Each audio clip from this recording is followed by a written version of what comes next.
সম্মানিত এলাকাবাসী সকলেই আমরা মাহফিলের দিকে এসে বসে যাই।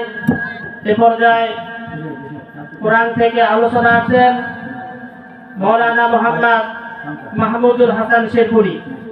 মৌলানা মোহাম্মদ মাহমুদুল হাসান শেরপুরিকে তার মূল্যবান দাবি রাখার জন্য সবিনয় অনুরোধ করছি।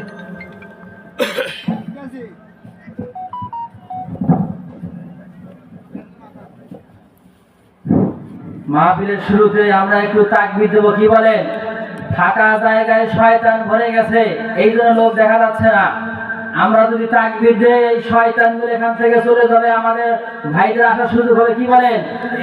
আর এই ফাঁকা জায়গায় শয়তান এসে সমানে বুদ্ধি দেয়, এই চল চল চলে যা, বলে কি বলে না? এই জন্য আমরা এই খানপুরের মাহফিল থেকে এমন তাকবীর দিব যে তাকবীর দিয়েছিল হযরত শাহজালাল শাহপরান শাহ তুরকান, যাদের তাকবীরের আওয়াজের বিনিময়ে বাংলার এই সমস্ত বাতিলগুলো পালাতে বাধ্য হয়েছে, কি বলেন মুসলমান, ঠিক কিনা? এই জন্য সবাই একটু জোরে সোরে তাকবীর দিবেন। আমরা এই খানপুরের শয়তানগুলো একবারে পদ্মা যমুনা পার করে একবারে গোপালগঞ্জের একাশপুর শয়তানগুলো, কি বলেন? এই জন্য সবাই একটু গলাটা পরিষ্কার করে সবাই জোরে সোরে বলেন, লিল্লাহি তাকবীর, নারে তাকবীর, আল কোরআনের আলো। না ঘরে ঘরে না, ঘরে ঘরে 16 বছর চলছে। সংসদে আগামীতে চান কি চাই কি আমরা সংসদে কোরআন যাক। এবার আল কোরআনের আলো সংসদে চলো, আল হাদিসের আলো সংসদে চলো। কোরআন সুন্নাহ যেখানে, আমরা আছি সেখানে, মুমতাজ আছে যেখানে, পরিমণি যেখানে, সেখানে থাকা যায়, বলেন তো? কারণ এই যে বিশাল আয়োজন, আজকে যদি কোরআনের মাহফিল না হয় মুমতাজ বা পরিমণির ঝাঁকি দেখার জন্য নিয়ে আসলো, বলেন তো? বুড়া মানুষ বাবাজি পিছনে জায়গা পেতেন আপনারা। এতক্ষণে যুবকদের জ্বালায় খানপুরে একটা মুরগি জায়গা পেতে না, কি বলেন? শুধু তাই নয়, আমাদের মা বোনরা এতক্ষণে এই সমস্ত খেত খুদ সব ঘুরে ফেলে দিত, কি বলেন? কিন্তু কোরআনের মাহফিল লোকজন আসবে, কি বলেন? আজকের মাহফিলের প্রধান বক্তা, প্রধান আকর্ষণ সারা বাংলাদেশের এক নামে জায়গা না, কি বলেন? যুবকদের আইডল প্রিয় ভাই মাওলানা আবরারুল হক আসিফ ভাই। দোয়া করি আল্লাহ রাব্বুল আলামিনের ভাই, আল্লাহ রাব্বুল আলামিন ভাইজানকে সুস্থ শরীরে আমাদের মাঝে ফিরিয়ে এমন কিছু কথা বলার তৌফিক দান করুন যে কথাগুলো আমাদের জন্য দুনিয়া এবং আখিরাতের কল্যাণ হোক। সকলে বলে আল্লাহুম্মা আমিন। মুসলমান ভাইরা আমার, যেহেতু হাফিজিয়া কওমি মাদ্রাসার মাহফিল, আল্লাহ রাব্বুল আলামিন কোরআনুল কারীমের ভিতরে 114টি সূরা সুন্দরভাবে আল্লাহ তাআলা সাজিয়ে দিলেন। বান্দারে, আমি তোমাদের জন্য কোরআনুল কারীমকে কমপ্লিট কোড অফ লাইফ হিসেবে তোমাদের জন্য আমি দিয়ে দিলাম। তোমরা যদি কোরআনুল কারীমের কাছে আসতে পারো, তোমাদের পিছনের দিকে আর তোমাদের তাকাতে হবে না। জোরে বলেন ঠিক কিনা? ভাইরা, আমার একজন মানুষ বিপদে পড়ে গেছেন, অভাবে পড়ে গেছেন, অসহায় হয়ে গেছে, তার কিছু নাই, টাকা নাই, পয়সা নাই, মান নাই, সম্মান নাই, অসুস্থ অবস্থায় চলে পড়ে গেছেন। দুনিয়ার মানুষের কাছে বারবার যখন আবেদন করে, ভাইজান আমি অসুস্থ অবস্থায় পড়ে আছি, একটু সাহায্য করেন, 1 থেকে 2 বার যখন চায়, মানুষরা মন খারাপ করে কি করে না?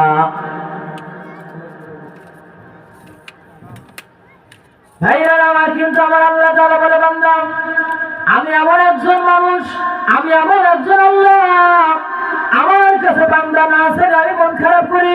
দুনিয়ার মানুষের কাছে আপনি বিপদে পড়ে একবার যাবেন, হয়তো বুকের আপনি পড়েছে, বারবার যখন আপনি যাবেন মানুষ মন খারাপ করে কি করে না? কিন্তু আমার আল্লাহ এমন একজন আল্লাহ, আল্লাহর কাছে বান্দা যত বারবার চায়, আমার আল্লাহ রব্বুল আলামিন বান্দার সমস্ত দাবি দাওয়া আল্লাহ পুরা করে দেয়। আল্লাহ রব্বুল আলামিন সূরা রহমানের ভিতরে এত ফজিলত আল্লাহ রেখেছেন। আল্লাহ তাআলা বলেন, আর-রহমান আল্লামাল কুরআন খালাকাল ইনসানা আল্লামাহুল বায়ান।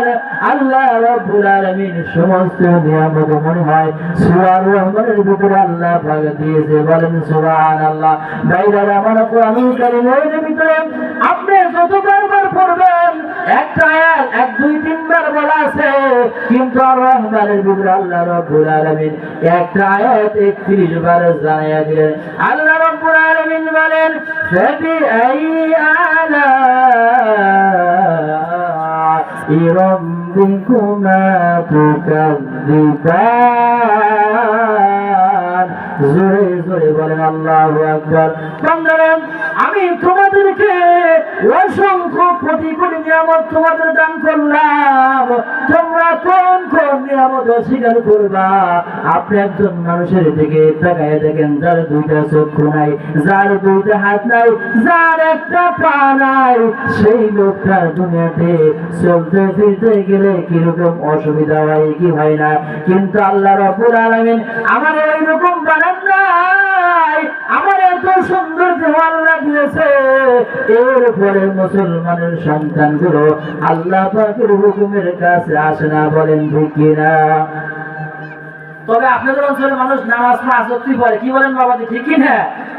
এরপরে আপনাদের এলাকার মহিলারা ব্যাপক পর্দায় থাকে। আপনাদের বাজারে যদি কলা বিক্রি করতে যান, কলা বলেন তো, এই কলাটা যদি কেউ শিলা বিক্রি করে, এখন শিলা বিক্রি করতে আপনার সুবিধার জন্য আপনার মেহনত করে খাইতে হবে না, সেলা লাগবে না। আরেকটা লোক কলা সেলা ছাড়া নিয়ে বসে আছে, এখন বলেন তো আপনারা কোনটা কিনবেন? চোষালা কিনবেন না আপনারা? সেলা বলতেছে ভাই আমি টাকা টুকা নিব না, তোমাকে এমনি দিয়ে দেবো, তুমি নিয়ে যাও। বলছে না তাও নিব না, কারণ এই যে আপনাদের অঞ্চলে যে ধুলা আসার সময় পাইলাম, পাইকের ধুলা কি বলেন, বলে ধুলা আলা আমরা কলাই মশা মাছি পড়েছে, আমরা নেব না। ভাই আমার ও মা, তোমরা একটু খেয়াল করো না, পর্দার ভিতরে যদি তোমরা না থাকো, পর্দা থেকে যদি তোমরা বাহিরে চলে আসো, একজন সেলা করার যেমন দুনিয়াতে সাধারণভাবে কোনো মানুষ মূল্যায়ন করে না, তোমার মতো মানুষ যখন মারা যাবে তোমাকে আল্লাহর রাসূলের ফেরেশতারা আল্লাহ রাব্বুল আলামিন তোমাকে আফসর গ্রহণ করবে না, কি বলেন ঠিক কিনা? বাইরে আল্লাহ তাআলা বলেন ওয়ামান ইয়াবতাগি গায়রাল ইসলামি দীনান ফালা ইউকবাল মিনহু ওয়া হুয়া ফিল আখিরাতি মিনাল খাসিরিন। জোরে জোরে বলেন আল্লাহু আকবার। আল্লাহ রাব্বুল আলামিন সুন্দর করে কোট করে জানিয়ে দিলেন, আমার ইসলাম বাদ দিয়ে, আমার কোরআন বাদ দিয়ে তুমি ব্যক্তিগতভাবে মানুষের তৈরি করা আইন দিয়ে তোমার মত পথ, তোমার অর্থনৈতিক সমাজ নিয়ে রাজনীতি তুমি পরিচালনা করো, আমি আল্লাহ রাব্বুল আলামিন তোমার কোনো দোয়া, তোমার কোনো আমল আমার আরশ আজিম পর্যন্ত বুঝবে না। জোরে জোরে বলেন নাউজুবিল্লাহ। শুধু তাই নয়, তোমার কোনো দোয়া আমি আল্লাহ কবুল করব না। কামতের কঠিন মুসিবতের দিনে সব চাইতে বিপদগ্রস্তের কাতারে তুমি দাঁড়িয়ে যাইবা। এই জন্য বাবাজিরা হাতে পায়ে ধরে বলে যায়, যারা যে কয়েকদিন আল্লাহ হায়াত দিয়েছে না গেল 50 বছর হোক আর 60 বছর হোক, যতটুকু সময় আল্লাহ তাআলা আপনার জন্য বরাদ্দ করেছে, আমার জিন্দেগির প্রত্যেকটা কাজ যেন আল্লাহ এবং রাসূলের আদর্শ অনুযায়ী হয়, তাহলে কি মারা যাওয়ার পরে, কবরে যাওয়ার পরে শান্তি ফায়সালা হয়ে যাবে কি যাবে না? আল্লাহর আইন যদি কোনো মানুষ মানে, রাসূলের আদর্শ যদি কোনো আল্লাহর বান্দা দুনিয়ার জীবনে পালন করে যদি মারা যায়, কবর পর্যন্ত প্রস্তাব দিতে হবে। কবরে নামানোর পরে আমার পয়গম্বর আপনাকে 2 হাতের ভিতরে নিয়ে কবরের ভিতরে আপনাকে শুয়ে দিবে। আর ফেরেশতারা বলে, ফেরেশতা খবরদার আমার এই উম্মতের সাথে বেয়াদবি করা যাবে না, উম্মতকে কোনো প্রকার প্রশ্ন করা যাবে না। কারণ কি, তার 60-70 বছরের জিন্দেগিটা আমার জন্য আমার আল্লাহ রাস্তায় ব্যয় করেছে, আমার আদর্শ অনুযায়ী ব্যয় করেছে। কাজী যত প্রশ্ন আছে আমারই করো, এই বান্দার জন্য সুন্দর করে জান্নাতের কাপড়গুলো পিছিয়ে দাও, বলেন সুবহানাল্লাহ। শুধু তাই নয়, বান্দাগুলো ছিল দুনিয়াতে ভালো ভালো খাবার খাইতে পারে নাই, 250 টাকা 3000 টাকা জিনিস মাছ আমরা খাইতে পারি না, বলেন তো গরিব মানুষ খাইতে পারে নাই, বলে বান্দা কিন্তু ইবাদত থেকে কোনো সময় মাহরুম হয় না। কাজী বান্দাকে তোমরা জান্নাতের দামি দামি খাবারগুলো বান্দার কবরে পৌঁছায় দাও, বলেন সুবহানাল্লাহ। আমার ভাইরা মাদ্রাসার ছাত্রগুলো রাত্রি যখন শেষ রাত্রি হয়ে যায়, 4টা বেজে যায়, ঘুমের ভিতরে রয় না, মোতামিম সাহেব যখন তাদের আরাম করে দেয়, সঙ্গে সঙ্গে ঘুম থেকে ওঠে, ঠান্ডা পানি দিয়ে ওযু করে দুনিয়ার কোনো মানুষের কাছে চায় না, দুনিয়ার কোনো নেতার কাছে চায় না, একমাত্র আল্লাহ সুবহানাহু ওয়া তাআলার কুদরতি কদম মোবারকে সিজদা দিয়া দুই হাত আল্লাহর কাছে তুলে বলে, আল্লাহ দুনিয়াতে গরীব হয়েছে আপত্তি নাই, আল্লাহ তোমার কাছে সাহায্য চাই, ওগো আল্লাহ মেহেরবানি করিয়া ইলম শিক্ষা করার জন্য, কোরআন শিক্ষা করার জন্য আসছি আল্লাহ, আমার ইলমটা আমার সিনাতে আল্লাহ পরিপূর্ণ করে দাও। বান্দা যখন হাত করে মুনাজাত করে চোখের পানি যখন ফেলে দেয়, বান্দার চোখের পানি পড়তে দেরি হয়ে যায়, কিন্তু বান্দার গুনাহগুলো ঝরতে দেরি হয় না, বলেন সুবহানাল্লাহ। ভাইরা আমার, বান্দা যখন কোরআনুল কারীম তেলাওয়াত করে, এক একটা অক্ষর পড়ার বিনিময়ে 10-10টা করে নাকি আরম্ভ হয়ে যায়। যাই কোরআনের আওয়াজ যতদূর পর্যন্ত পৌঁছে, এই যে কোরআনের তেলাওয়াত যখন করে আশেপাশে যত কবরস্থানগুলো আছে, এই কবরের মৃত মানুষগুলো শুকর আদায় করে, আল্লাহ আমার ভাগ্যটা এত ভালো, নসিবটা এত ভালো, মাদ্রাসা মসজিদের পাশে আমার কবর হয়েছে, আমি শুয়ে কবর শুয়ে আল্লাহর কালামের তেলাওয়াতগুলো আমি শুনতে পাই। বান্দা যখন কোরআনুল কারীমের তেলাওয়াতগুলো করে, এই তেলাওয়াতগুলো কবরে যখন চলে যায়, কোরআনের মর্যাদার খাতিরে আমার আল্লাহ রাব্বুল আলামিন কবরের আযাবগুলো মাফ করে দেয়, বলেন সুবহানাল্লাহ। কোন বান্দা যখন কবরের পাশে দাঁড়ায়া কোরআনুল কারীমের ভিতরে 22-23 পারা মিলে যে সূরা আছে, সিরিয়াল অনুযায়ী 36 নম্বর সূরা, মক্কাতে 41 নম্বরে যে সূরা নাযিল হয়েছে, 83টি আয়াত বিশিষ্ট সূরা সূরা ইয়াসিন, আল্লাহর কোন বান্দা সকালবেলা তেলাওয়াত করে, বান্দার সারা দিনের দায়িত্বগুলো আমার আল্লাহ রাব্বুল আলামিন নিয়ে নেয়, বলেন সুবহানাল্লাহ। আল্লাহ রাব্বুল আলামিন বলেন, ইয়াসিন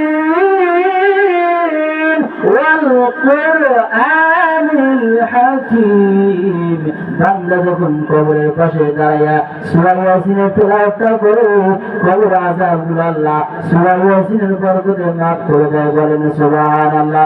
বান্দা যখন একটা বার সূরা ইয়াসিন তেলাওয়াত করে, একবার তেলাওয়াত করার কারণে বান্দার আমলনামায় 10 বার কোরআন খতম করার সওয়াব আল্লাহ রাব্বুল আলামিন তার আমলনামায় দিয়ে দেয়, বলেন সুবহানাল্লাহ।